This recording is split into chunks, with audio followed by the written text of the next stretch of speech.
Saludos a todos y todas las participantes de esta segunda jornada de educación a distancia de ese importante instituto de altos estudios ligado al desarrollo de la salud y de la investigación en el área de la salud en Venezuela, como es el Instituto Doctor Arnaldo Gobaldón, que de antemano pues agradezco y honro el hecho de haberme invitado a participar en sus reflexiones relacionadas con educación a distancia, porque además se está convirtiendo en una de las instituciones con una apuesta certera de calidad y comprometida para el desarrollo de la educación a distancia en el país. A ustedes mi reconocimiento, mi honra y mi agradecimiento por esta invitación. Mi nombre es Marianisa Figueroa, psicóloga, pues con unos años transitando el mundo de las tecnologías educativas y quienes pues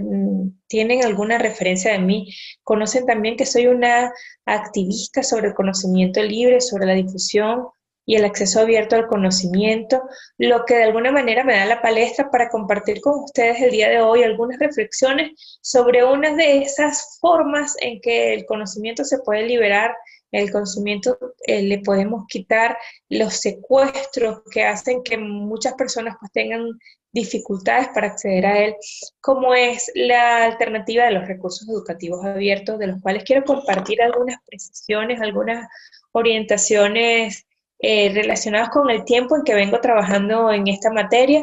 y que dan cuenta de que todo lo que tiene que ver con la temática de acceso abierto depende o la forma como despleguemos eh,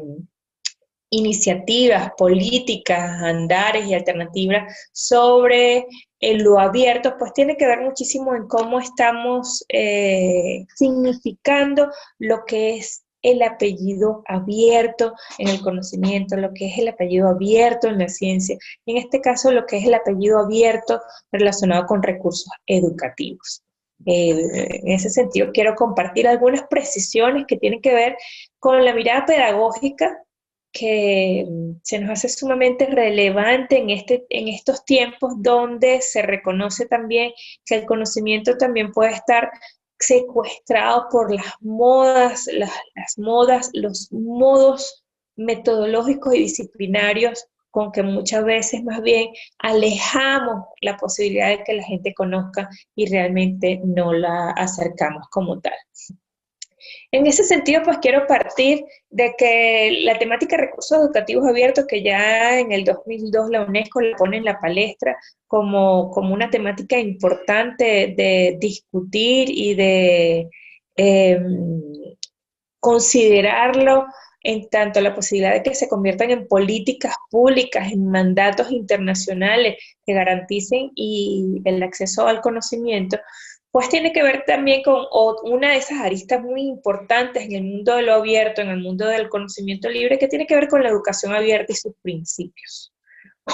En ese sentido, todo lo que tiene que ver con recursos educativos abiertos, sustentados, a su vez que los principios de educación abierta, pues parte de la idea de que el conocimiento puede y debe ser libre,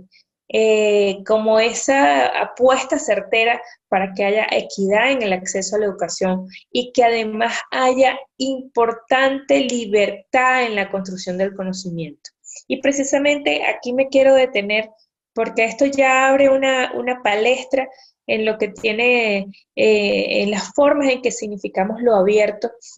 en tanto la libertad en la construcción del conocimiento,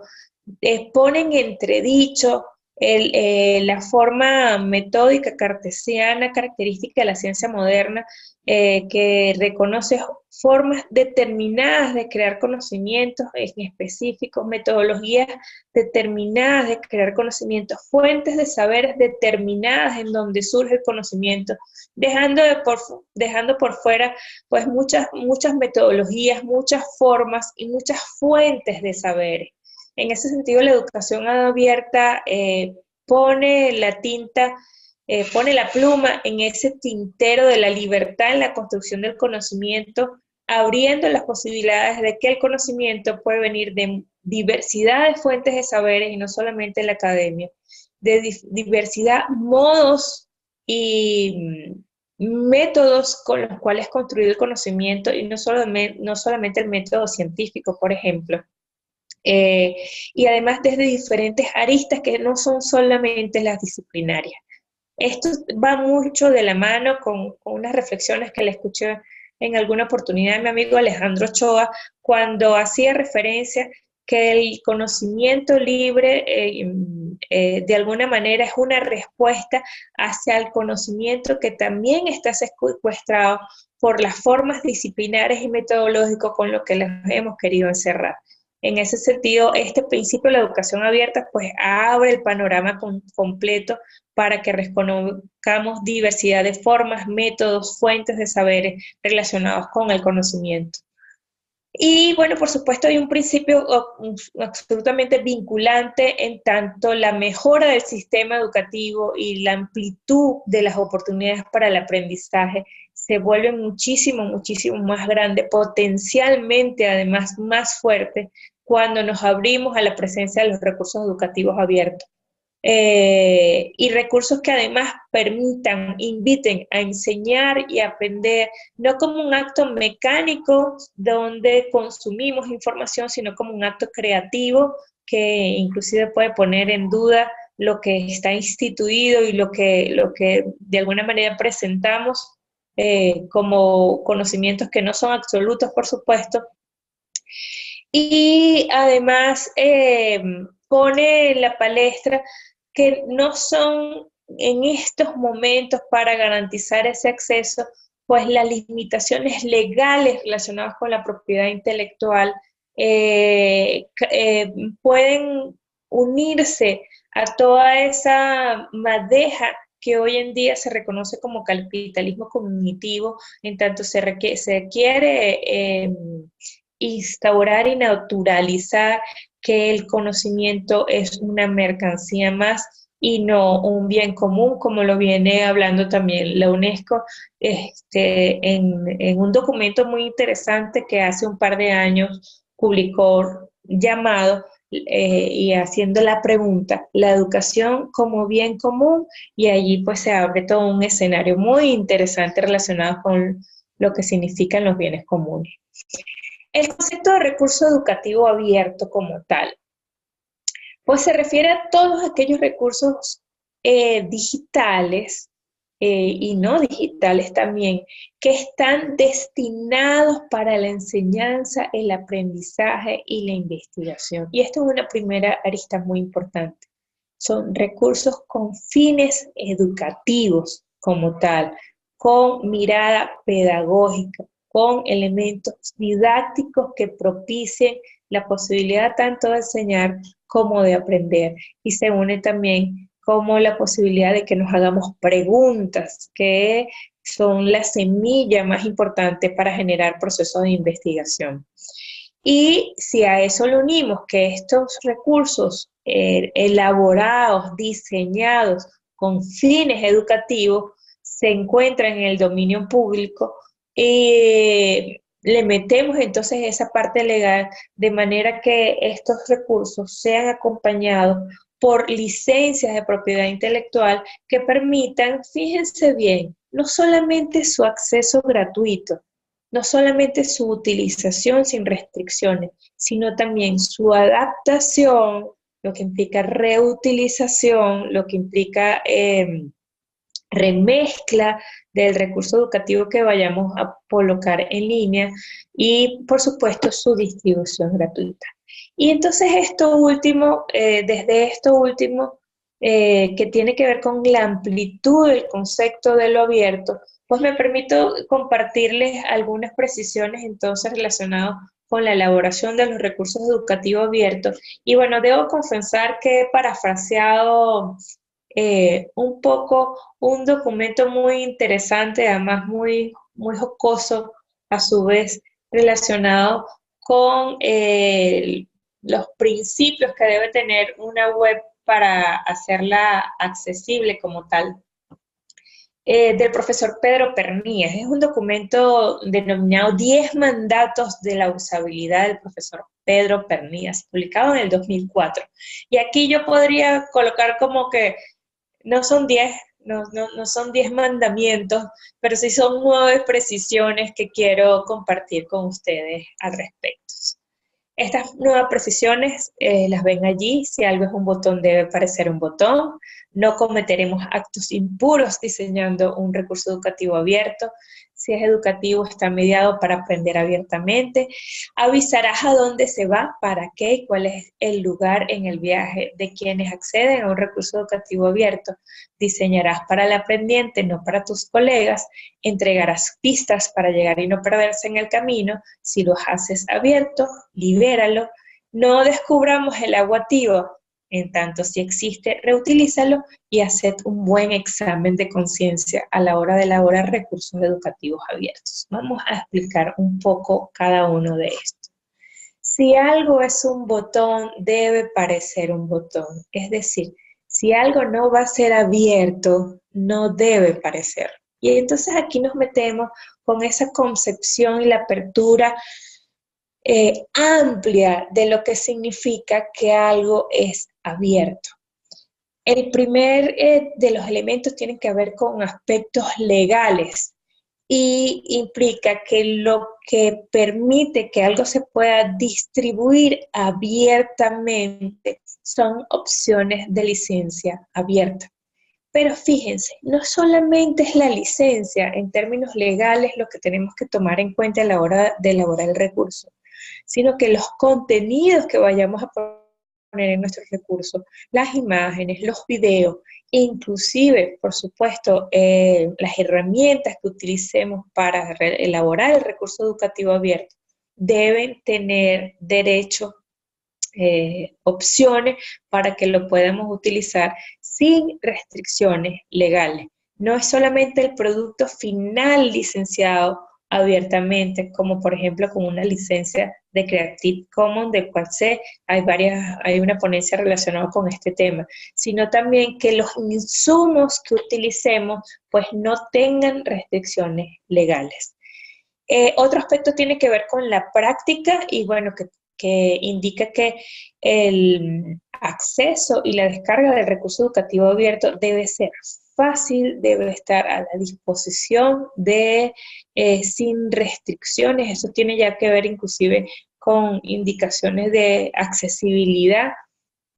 donde podemos descargar el recurso educativo abierto. Tiene que ver con aspectos técnicos. Y aquí es muy importante este elemento porque la elaboración de recursos educativos abiertos y la publicación y divulgación del mismo debe facilitar la reutilización y adaptación de este recurso educativo abierto. Y en ese sentido podemos hacer una maravillosa animación elaborada con un software propietario y lo ponemos a la disposición a todo el mundo, pero limitamos su reutilización si la persona que quiere modificar eso que nosotros hicimos necesita comprar este software propietario para hacerlo. Por lo tanto, lo que vayamos a hacer con recursos educativos deben ser con herramientas de autor que sean a la vez de software libre, que la gente pueda tener acceso sin restricciones para descargar esa herramienta, lo que le va a permitir entonces poder reutilizar, poder adaptar, poder remezclar, utilizando la herramienta de autor originaria con que se elaboró el recurso educativo abierto, poder entonces también hacer las modificaciones pertinentes sin tener limitaciones, en este caso monetarias, para poder acceder a ese software con que elaboremos el recurso educativo abierto. Esto trae de antemano que no es suficiente publicar el producto final del recurso educativo como tal, sino que hay que publicar también las extensiones que nos permitan hacer las modificaciones para eso. Por ejemplo, si utilizamos Excel Learning para la elaboración del recurso educativo abierto, no es suficiente con que publiquemos ya el resultado en HTML de la exportación del Excel Learning, sino el .exe, de manera que la gente pueda hacer la modificación utilizando esta maravillosa herramienta de autor. Tiene aspectos económicos, por supuesto, y esto se refiere a la sostenibilidad de las instituciones que publican sus recursos en abiertos, o sea, las políticas que hayan inclusive económicos para poder por ejemplo, tener reservorios, repositorios específicamente de recursos educativos abiertos, y además de tener eh, financiamientos, tanto para que estos repositorios pues, puedan ser sostenibles económicamente, pero también para tener partidas económicas con que se puedan garantizar los programas de formación para los profesores en la elaboración de estos recursos, tener equipamiento para esto, es decir, tener políticas que sostengan también la posibilidad de que una institución tenga políticas y prácticas relacionadas con lo abierto, en este caso vinculado con los recursos educativos. La apertura tiene que ver con elementos pedagógicos. Y aquí entonces esto está muy ligado con los principios de educación abierta y con ese principio de la educación como acto creativo, en tanto el recurso educativo no solamente entrega contenido e información, sino que focaliza, vincula, juega, presenta, un escenario donde la teoría y la práctica educativa se posibilita al accesar un recurso educativo abierto. Y por supuesto tiene una función transformativa como todo acto educativo, en tanto debe promover la innovación y el cambio en las maneras de proveer educación y de aprender, en este caso con recursos educativos abiertos. Desde allí, el concepto, el apellido de abierto no se ve pequeño cuando solamente vinculamos lo abierto con la publicación gratuita. No es suficiente la publicación gratuita. Implica que se haga referencia a todos estos elementos que dan un significado diferente, muchísimo más amplio, a este apellido abierto que tiene los recursos educativos como tal. Sigo con la siguiente lámina. Y entonces aquí viene una segunda precisión que dice: no cometeremos actos impuros diseñando un recurso educativo abierto. No cometeremos actos impuros utilizando software propietario para elaborar un recurso educativo abierto. Esto implica desafíos operativos, en tanto, bueno, esto requiere tiempos y esfuerzos requeridos para conocer herramientas de autor que sean de software libre, que puedan permitir la publicación no solamente de su producto final, sino de todo su documento base, su documento técnico base.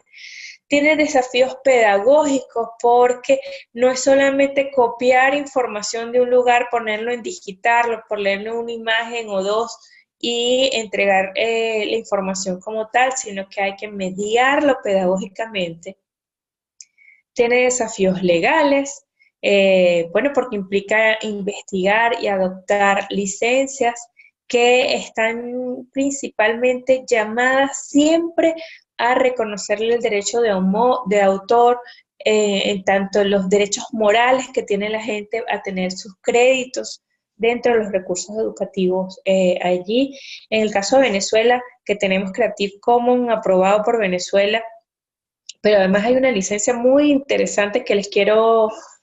presentar al final, que es una licencia para contenidos abiertos creado por Senditel. Hace ya 2 años hay esta licencia y de las cuales les voy a hablar muchísimo más adelante. Es una licencia completamente venezolana.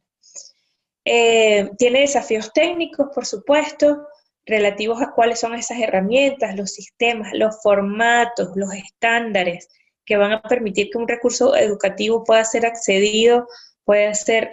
conseguido de una manera muchísimo más fácil por el tema de los sistemas de interoperabilidad, con lo que tiene que ver con los metadatos, con que caracterizamos un recurso educativo y lo podemos poner al servicio en un repositorio, de manera que pueda ser encontrado lo más fácil posible. Y por supuesto tiene que ver con procesos de producción, que permitan medir el impacto institucional de políticas prácticas que estén presentes o ausentes en la elaboración de recursos educativos abiertos como tal. Esto nos lleva a una tercera precisión que es muy relevante, que de hecho nosotros cuando estuvimos en PROFE, en el Programa Fomento de la Educación Superior en OPSU, en el 2011, del 2011 al 2014, pues estuvimos haciendo mucho énfasis en la importancia de que los recursos educativos estén elaborados para que la gente aprenda. Parece como tonto, ¿no? Si es educativo, pues debe estar elaborado y diseñado para que la gente aprenda, pero muchas veces nos conseguimos que no es así. Y entonces nosotros hicimos mucho énfasis en aquel entonces y lo seguimos haciendo, quienes trabajamos en aquel momento para Profe, en la importancia de que lo que elaboremos digitalmente para crear un recurso educativo esté mediado pedagógicamente y de manera que posibilite la idea, la experiencia de aprender abiertamente. Y volvemos a los principios de la educación abierta. El proceso educativo debe estar centrado en el que aprende como individuo y como comunidad, en tanto reconocimiento que el conocimiento es social allí. Y por lo tanto debe estar construido sobre las experiencias, la pertinencia, las formas contextualizadas, las vivencias contextualizadas también de aquel de que aprende, de manera que el recurso permita ser un puente entre esas realidades personales, regionales, locales, vivenciales, personales, familiares, que aprende con los otros escenarios posibles donde el conocimiento pues está organizado sistemáticamente para ser entregado a las personas. Y por lo tanto, esta idea de la generación de puentes implica también que debe promover un pensamiento que sea crítico e independiente para hacer las valoraciones pertinentes y las adaptaciones y las contextualizaciones pertinentes a la hora de aprender como tal. Esto nos lleva entonces a un concepto muy interesante, que es el concepto de la mediación pedagógica. Es un concepto que fue creado por Francisco Gutiérrez Pérez y Daniel Prieto Castillo en la Universidad Nacional de Educación a Distancia de Costa Rica, y que de alguna manera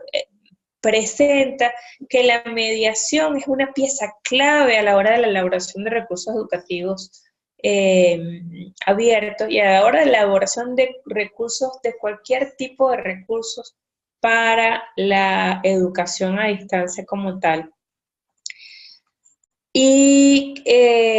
la mediación pedagógica pues se refiere a esa posibilidad de que se tenga claro que el horizonte pedagógico de un recurso digital es aquel que posibilita el acto educativo como una experiencia que es participativa, que es creativa, que es expresiva y que es relacional, en tanto eh, teje puentes entre diferentes fuentes de saber y entre diferentes realidades. La mediación pedagógica de un recurso educativo abierto, tal como lo presentan estos autores que mencioné, pues implica que el contenido que vayamos a presentar en un recurso educativo tiene tres formas de tratamiento. Un tratamiento del tema que permite que el aprendiente, la persona que va a acceder al recurso educativo, desde el principio tenga una visión general del contenido al cual va a acceder, este, una visión que permita que el recurso sea fácil, que sea comprensible, que sea claro y que sea sólido. Para eso tiene 5 estrategias que se plantean. Hay un tratamiento que es de la forma de expresión, es la forma como presentamos la información como tal, y que de alguna manera se refiere a la diagramación, como presentamos la información, incluyendo las ilustraciones, los lugares, el número de información, de unidades de información que presentamos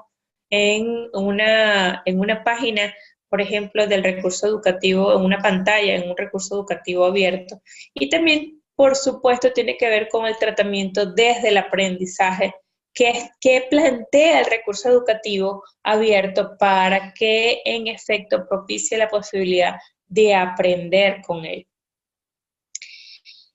Y bueno, entonces aquí entramos con otro especie de mandamiento. Avisarás a dónde se va, para qué y cuál es su lugar en el viaje. ¿A quién le vamos a avisar? Es al aprendiente.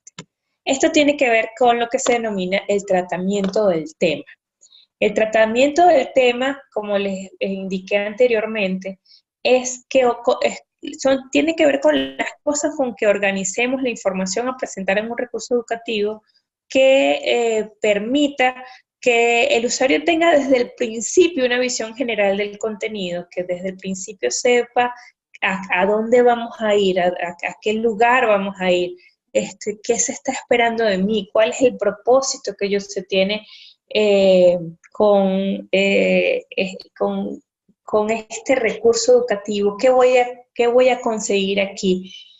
en cuántas partes está dividido este recurso educativo, cuánto tiempo me voy a tardar en este recurso educativo, lo que de alguna manera se puede agilizar mucho cuando lo primero que tú le presentas a la persona relacionado con el recurso educativo es la ficha didáctica de ese recurso, que es un pequeño mapa que te da cuenta, apenas te asomas de qué se trata, en cuántas partes está dividido, en cuánto tiempo me voy a tardar yo revisando este recurso educativo abierto, inclusive si contempla ejercicios, si no contempla ejercicios, que me permite presentar el panorama general y por lo tanto prepararme metacognitivamente para el viaje que va a implicar entrar en contacto con este recurso educativo. Hay varias estrategias que se plantean aquí, lo que tiene que ver con la ubicación temática, que es ese paneón general que se me diga, bueno, aquí vamos a ir hacia tal parte, para ir en este viaje vas a necesitar esto y esto, vas a necesitar estos conocimientos previos, no vamos a tardar tanto tiempo. Tiene que ver con que el contenido se presenta con las clásicas estrategias de entrada, desarrollo y cierre. Una entrada que busca captar interés de la persona del aprendiente y de la persona que va a acceder al recurso educativo abierto. Un diseño en la presentación del contenido donde ya se muestre el contenido como tal, pero fíjense que es una muestra del contenido desde muchos ángulos, usando ejemplos y a través de preguntas que permiten que ese interlocutor esté presente todo el tiempo a la hora de entrar en contacto con el contenido y por supuesto que tenga esa posibilidad de hacer cierres del contenido como experiencias que me permiten a mí generar producciones y creaciones relacionadas con el recurso educativo. Incorpora también una mirada sobre qué tipo de lenguaje estoy utilizando a la hora de presentar el contenido de un recurso educativo abierto. Y fíjense que ahí es muy, muy interesante lo que está pasando ahorita, inclusive dentro del paradigma de la ciencia abierta, que se está invitando a los investigadores y a las investigadoras que hacen aportes muy importantes científicos para el desarrollo de la humanidad, que tengan una versión que se le llama la ciencia del vulgo. No me gusta mucho ese término, pero que permita que con un estilo coloquial, con una visión dialógica en el lenguaje, haga que las personas que no tengan un gran conocimiento técnico, científico sobre el tema que se está abordando en un artículo que es muy importante, por ejemplo, sobre todo vinculado al tema de la salud, que permita tener una versión de manera que con ese lenguaje las personas entonces que no manejen este lenguaje técnico científico puedan acceder al conocimiento y puedan entender lo que se les está planteando. Insisto mucho sobre todo en temas que tienen que ver con la vida, con la salud, con la posibilidad de que se disminuya la condición de vulnerabilidad que tenemos todos los seres humanos. Hay otro aspecto relacionado con el tratamiento del tema que tiene que ver con que se tenga que se pueda presentar en el recurso educativo como una buena definición de conceptos, lo que se llama una comunidad lingüística clara, una comunidad de sentidos de los conceptos allí. hay recursos entonces que tienen sus propios glosarios para que la gente pueda entender los conceptos que están allí y que además pueda presentar recomendaciones generales de cómo manejarte con el recurso, de además que te permita, bueno, este recurso está elaborado, por ejemplo, con María Nisser tiene esta experiencia y la puedes contactar de estas formas, de esta manera, que se pueda tener acceso a referencias, que tenga como que esa posibilidad de ver el recurso dentro de un contexto muchísimo mayor a la hora de poder querer quedarse interesado en tener mayor información sobre la temática que se está planteando. Por eso es que es importante avisar a dónde vamos, es decir, del principio sepas de qué se trata el recurso educativo, para qué vamos a ir allá, cuáles son esos propósitos con respecto al aprendiente, qué es lo que se está esperando del aprendiente que haga y además cuál es su lugar en el viaje. A eso nos referimos cuando hablamos del tratamiento del tema.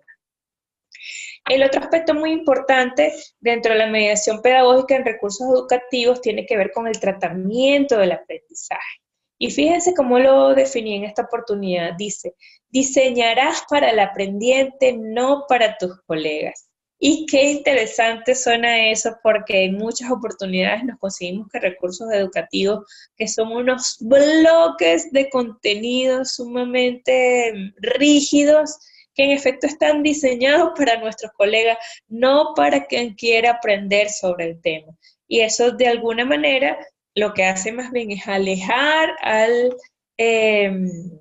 aprendiente de la temática que se está colocando en el tapete. El tratamiento del aprendizaje, por supuesto, plantea que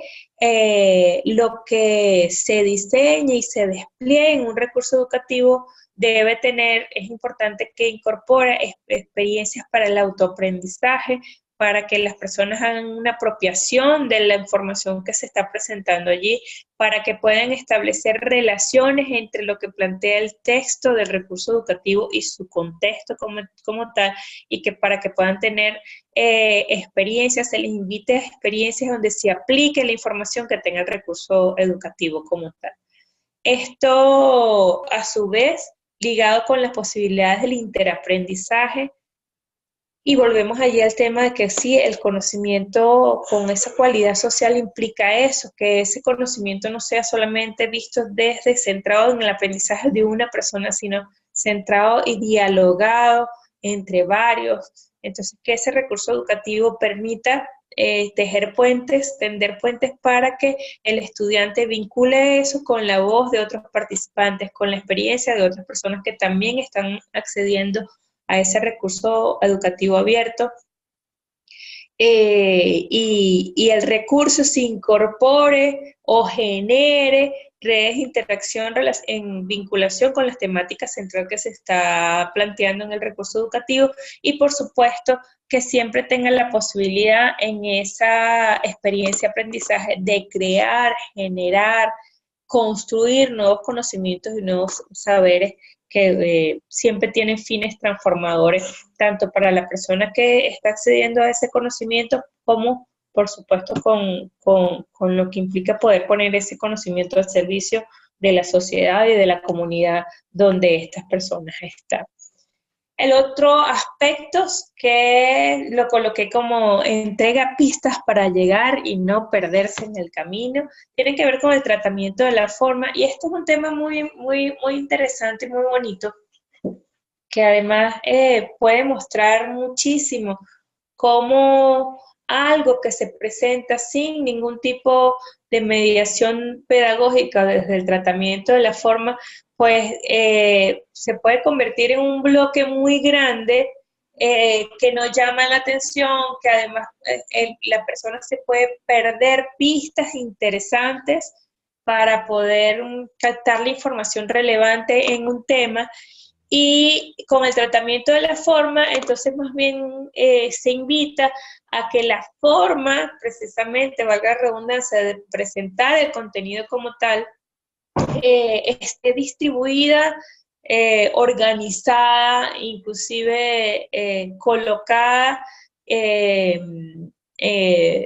organizada entre las imágenes, el texto, los colores, lo más amable posible, de manera que la información pueda captarse rápidamente. El uso de esquemas, el uso de todo lo que significa la tecnología de texto aquí es sumamente importante. Tanto así que en Profe nosotros presentamos como una información completamente textual que implica un párrafo corrido con 5 oraciones, puedes distribuirlas en tantas unidades de información y presentarlas gráficamente de forma tal que en efecto las personas puedan tener una agradable experiencia visual y puedan rápidamente encontrar la información necesaria para acceder al contenido y a la información relevante que se quiera acceder. Sobre esto, pues ahí, la verdad es que en Internet se consigue muy poca información relacionada con la tecnología de texto. En Profe nosotros llegamos a hacer unos materiales didácticos sobre esto, que se los haré llegar para que los tengan a la disposición de todos y todos. Y la tecnología de texto, que tiene unos principios muy interesantes, que además son muy fáciles de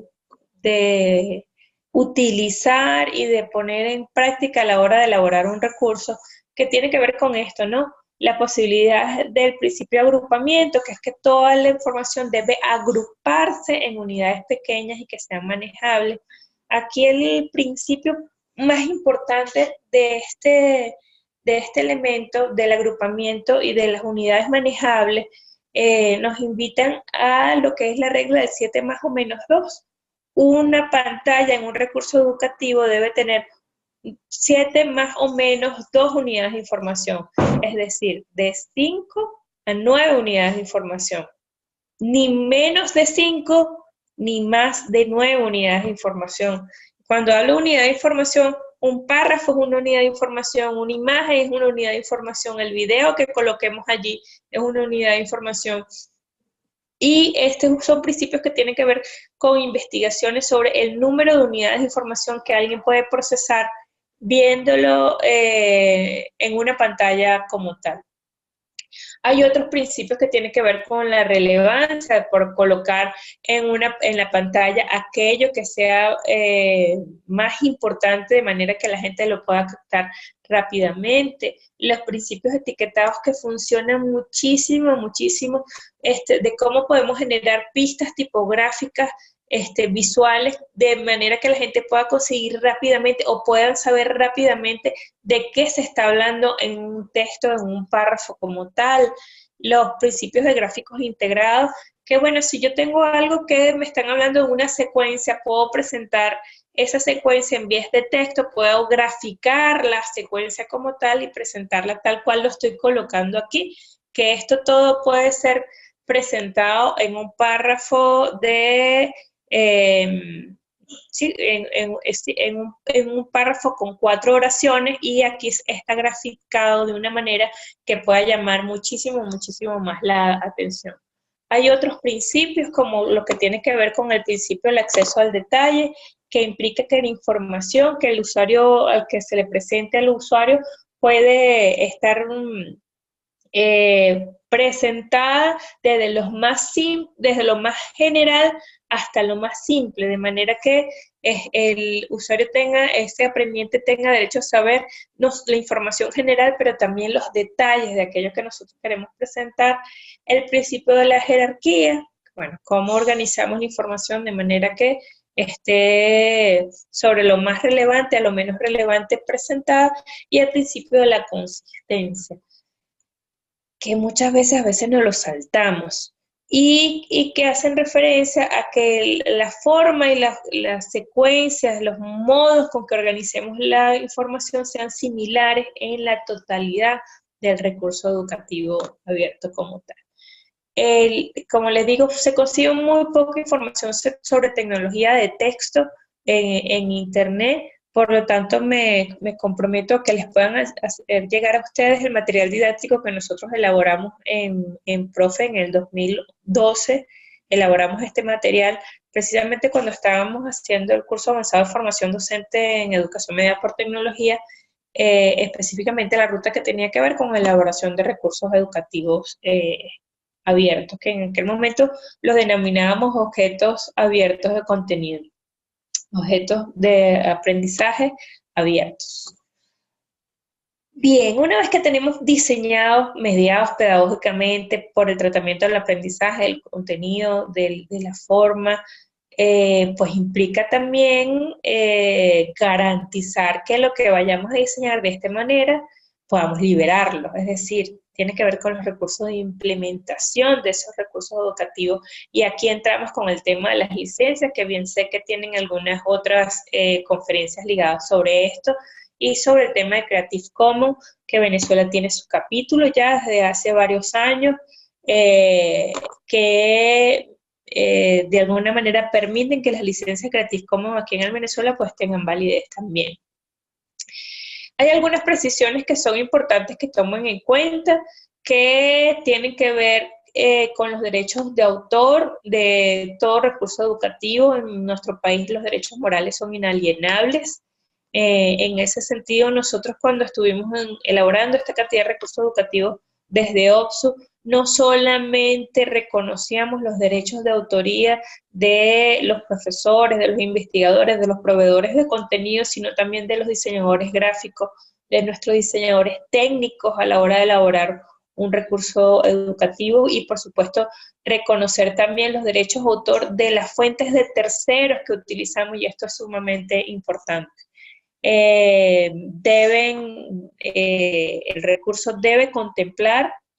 información también del derecho moral de todos esos contenidos que reutilizamos dentro de nuestro recurso educativo abierto, de las imágenes que utilizamos, videos o textos como tal, y hacer mención sobre eso, lo que no es necesario hacer cuando son obras de dominio público, por ejemplo. Por supuesto, cuando son autores anónimos o expresiones de la cultura popular, pero que sin embargo siempre es importante mencionar de qué fuente vienen como tal. Implica, por supuesto, la selección de licencias que por lo menos tengan tres aspectos allí, que es el reconocimiento de autoría de la obra, precisamente para resguardar el derecho moral de quienes lo elaboran, la utilización sin fines comerciales, y por supuesto que podamos dar permiso para que lo que generemos, lo que elaboremos, lo que pongamos en abierto, pueda ser modificado el día de mañana, siempre con reconocimiento que el recurso inicial fue elaborado por quien así lo dispuso, y pueden hacerse obras derivadas. Y ahí entonces entra un concepto que a mí me gusta mucho de cómo estamos aportando recursos educativos que garanticen que el conocimiento sea permanentemente nómade y que pueda cambiar, pueda reorganizarse,